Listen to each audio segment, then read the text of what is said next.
আসসালামু আলাইকুম। আমাদের ফিলিস্তিনি ভাইদের দিকে চোখ পাকালে চোখে পানি আসে। আমরা তো কিছু করতে পারবো না, এরা সত্য কথা, আমাদের করণে কিছু নাই মন থেকে দোয়া করা ছাড়া।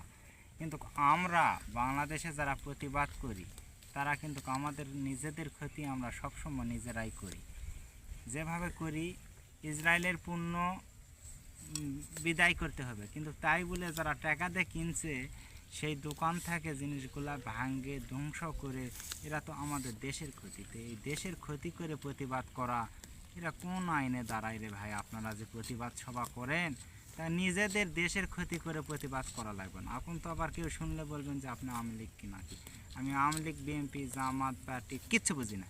আমার প্রশ্ন যে আমাদের দেশের সম্পদ যারা টাকা দিয়ে কিনছে আর যেন না কিনতে পারে তারই উপর কোনো কার্যকলাপ করেন, কিন্তু যারা কিনছে সেগুলো নষ্ট করে দেন, কিন্তু তাই বলে ভাঙচুর করে নষ্ট করা এটা কোনো প্রতিবাদ করা নয়। তো এভাবে প্রতিবাদ হয় না।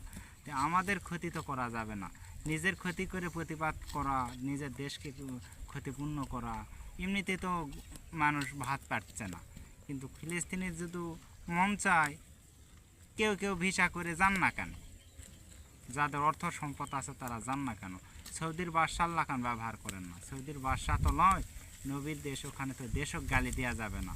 যে লোকটি আছে ওকে জুতা দিয়ে কোবাতে হবে, ওই যে বাদশার দায়িত্ব লিছে তাকে, আমেরিকার পাঁচাটা গোলামকে, ওই গোলামকে জুতা দিয়ে এমন কোবাতে হবে ওই ব্যাঞ্চত যেন কোনো জীবনে কোনো দেশে ঢুকতে পারে না, এরকম কাজ করতে হবে।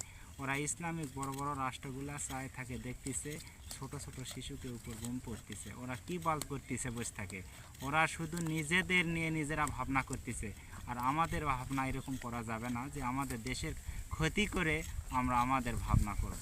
ওরা যদি চায় দেখে তাই বলে ওই হিংসা আমাদের করা যাবে না। আমরা আল্লাহর কাছে দোয়া করবো আল্লাহ রক্ষা করুক। তাছাড়া তো আমাদের হাতেও লাঠি নাই, আর বাঁশের লাঠি দিতে কাজ হবে না, আর গায়েও শক্তি নেই, দুটোই আমাদের নাই।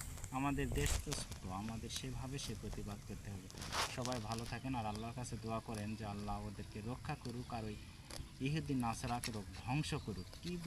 কীভাবে ধ্বংস হবে একমাত্র আল্লাহ ছাড়া কেউ জানে না, আমাদের বলার ক্ষমতা নেই। আল্লাহ ওদেরকে হেফাজত করুক আর ওদেরকে ধ্বংস করুক। সবাই ভালো থাকুন, আগামীতে আবার দেখা।